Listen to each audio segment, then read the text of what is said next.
Magandang araw. Ito ang mga balita ng inyong mga mandirigmang marino na laging handang magtanggol sa buong kapuluan. Inihahatid ng mga tagapagbalitang mandirigma mula sa Luzon, Visayas at Mindanao. Mula sa tahanan ng The Most Ready Force, ang Philippine Marine Corps.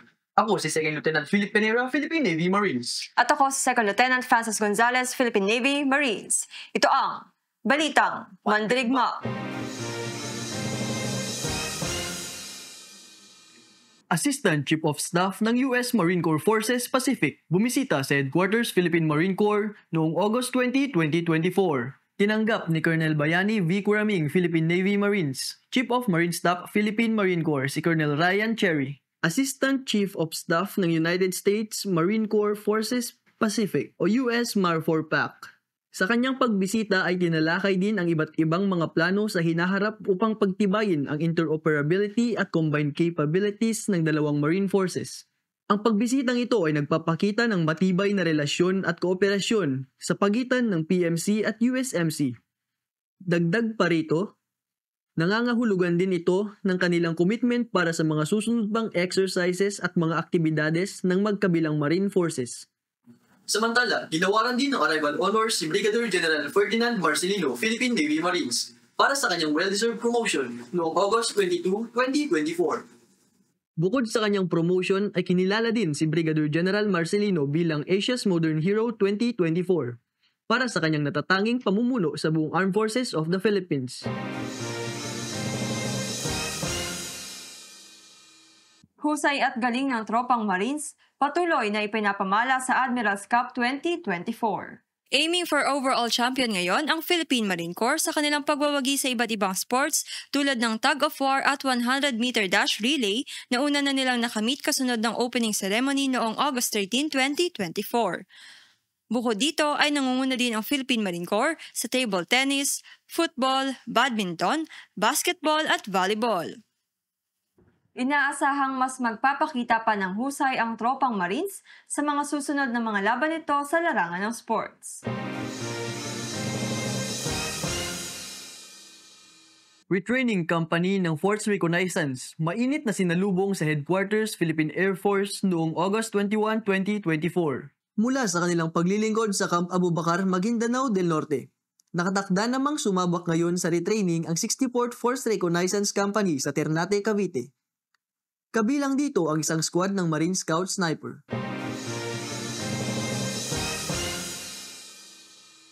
Samantala, ipinagmamalaki ngayon ng Philippine Marine Corps ang pagwawagi ng ating reservist sa ginanap na Miss ROTC noong ika-17 ng Agosto 2024. Sa 17 kandidata na nagmula pa sa iba't ibang bayan ng Luzon, Visayas at Mindanao, ay nagwagi ang Philippine Marine Corps Reservist na si Private First Class Altesa Patetico, Philippine Navy Marines Reserve. Matapos ang pagpapakita ng talento at husay sa pagsagot ng mga katanungan, ay nanguna si Private First Class Patetico ng 247th ROTC Unit ng De La Salle University. Ang nasabing patimpalak ay nagpapakita hindi lamang ng pagiging presentable ng ating mga ROTC cadets. Ito ay patunay din sa kanilang dedikasyon na maging bahagi ng paglilingkod sa bayan. Pakinggan naman natin ang mga balita mula sa ating mga mandirigma sa buong bansa. Ito ang mga ulat ng brigada. Nagsagawa ng Youth Leadership Summit ang mga Marines natin sa 1st Marine Brigade bilang pagdiriwang ng International Day at Linggo ng Kabataan. Para sa buong detalye ng balitang yan, narito si Corporal Chris Ivan Solmerano, Philippine Navy Marines.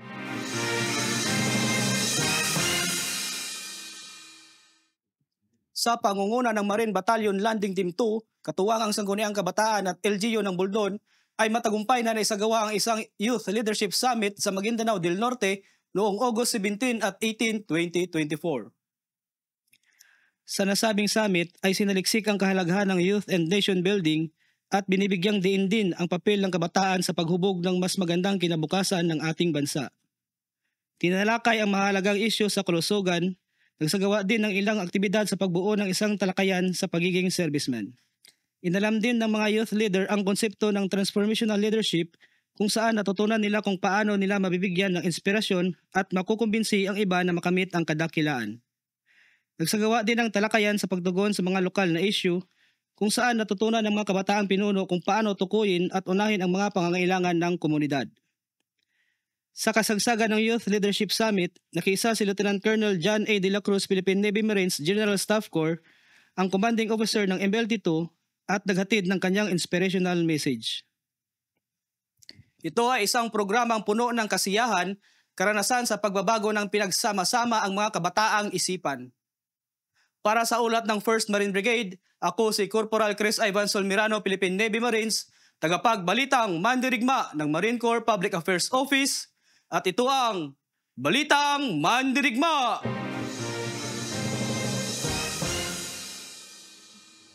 Marine Battalion Landing Team 4, mainit na tinanggap sa 2nd Marine Brigade. Para sa kabuuang ulat mula sa 2nd Marine Brigade, pakinggan natin ang report mula kay Corporal Judenry Abragan, Philippine Navy Marines.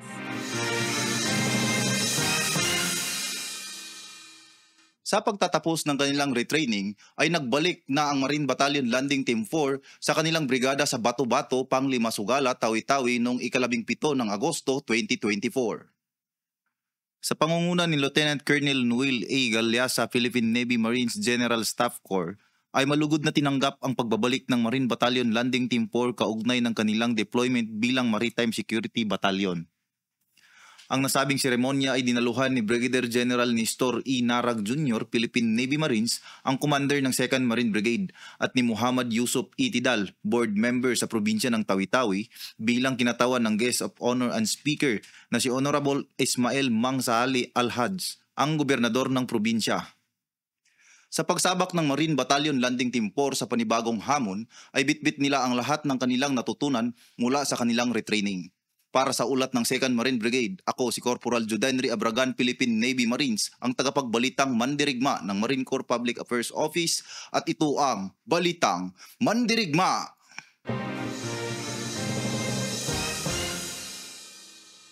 Isinagawa ang isang book launch at photo exhibit sa Zamboanga City kaugnay sa pagdiriwang ng anibersaryo ng Marine Battalion Landing Team 11. Pakinggan natin ang kabuuan ng ulat. Narito si Corporal Avel Rubilios, Philippine Navy Marines.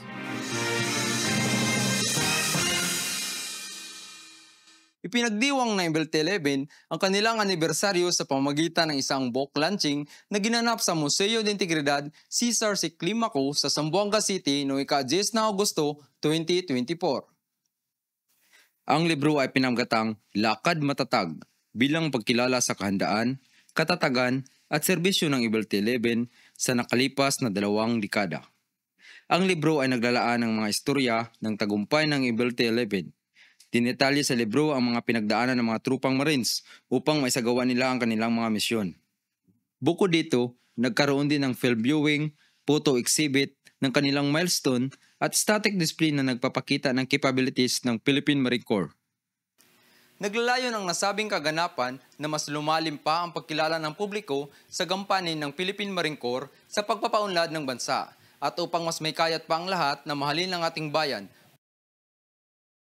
Ako si Corporal Abel Rebelios, Philippine Navy Marines, ang tagapagbalitang mandirigma ng Marine Corps Public Affairs Office, at ito ang Balitang Mandirigma! Para sa karagdagang ulat ng Marine Battalion Landing Team 11, narito si Staff Sergeant Cherry Perez, Philippine Navy Marines.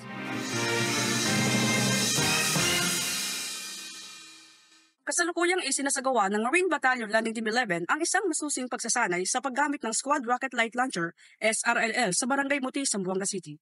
Ang pagsasanay na ito na nagsimula noong ika-26 ng araw ng Hulyo taong kasalukuyan sa Naval Station Rihondo ay naglalayong palakasin ang kakayahan at kasanayan ng mga marino sa paggamit ng mga bagong sandatang ito.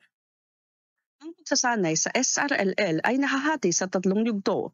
Ang unang yugto ay binubuo ng mga lecture tungkol sa iba't ibang paksa na may kaugnayan sa SRLL, habang ang pangalawang yugto ay nakatuon sa mga praktikal na pagsasanay tulad ng bore sighting, standard operating procedures, zeroing, stationary live firing at integrasyon ng SRLL sa squad organizations. Ang huling yugto ay magtatampok ng live firing at simulation exercises na magpapakita ng mga immediate action drills na ginagawa ng mga marino sa kanilang mga patrol. Ang patuloy na pagpapahusay ng kasanayan at kaalaman sa loob ng batalyon ay nagpapakita ng dedikasyon ng Philippine Marine Corps sa pagpapanatili ng mataas na antas ng kahandaan sa operasyon.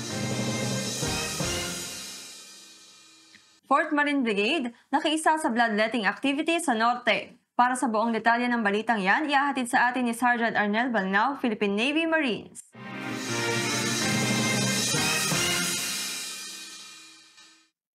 Imbagal daw yung amin dita Ilocos, mga Ilocanja! Patuloy na naglilingkod ang iyong Philippine Marine Corps, hindi lamang sa larangan ng pagdepensa sa kasarinlan, ngunit pati sa pag-aalay sa kanilang sarili para sa ikabubuti ng iba. Tunay dito pagkikisa ng tropang Marines sa bloodletting activity na inorganisa ng Office of the Presidential Assistant for Northern Luzon, katuwang ang Philippine Red Cross Ilocos Chapter. Ang aktibidad na ito ay pagpapakita din ng pagkakaisa at kahandaang magsakripisyo ng inyong Philippine Marine Corps sa kahit anumang kailanganan ng ating bayan. Aktibidad na ito ay pagpapakita din ng pagkakaisa at kahandaang magsakripisyo ng inyong Philippine Marine Corps sa kahit anumang kailanganin ng ating bayan. Para sa ulat ng 4th Marine Brigade, ako si Sergeant Arnel Balnao, Philippine Navy Marines, ang tagbalitang mandirigma ng Marine Corps Public Affairs Office. At ito ang Balitang Mandirigma! Para sa mga nagnanais na mapabilang sa The Few the Proud Philippine Marine Corps, maaari kayong makipag-ugnayan sa Philippine Marine Corps Recruitment Office para sa detalye ng schedule at kung paano mag-apply sa Naval Officer Candidate Course o Marine Basic Course. Maaari kayong magtungo sa opisina ng ating recruitment na matatagpuan sa Marine Barracks Rudyardo Brown, Fort Bonifacio, Taguig City. O kaya ay tumawag sa mga numerong naka-flash sa inyong mga screen. Huwag niyo rin kalimutan na i-like ang ating official Facebook page para sa mga bagong kaganapan sa inyong Philippine Marine Corps. Para sa lahat ng mga active Marines, patuloy pa rin tumatanggap ng mga entries para sa book review contest ng Philippine Marine Corps.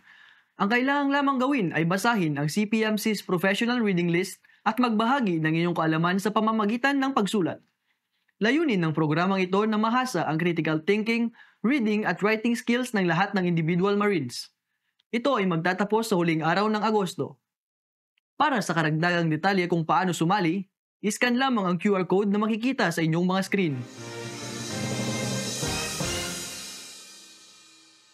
At yan mga balita ng inyong mga mandirigmang marino ngayong linggo. Muli ako sa Second Lieutenant Francis Gonzalez, Philippine Navy Marines. At ako si Second Lieutenant Philip Penera, Philippine Navy Marines. Sa ngalan ng karangalan, katungkulan at kabayanihan, ito ang Balitang Mandirigma.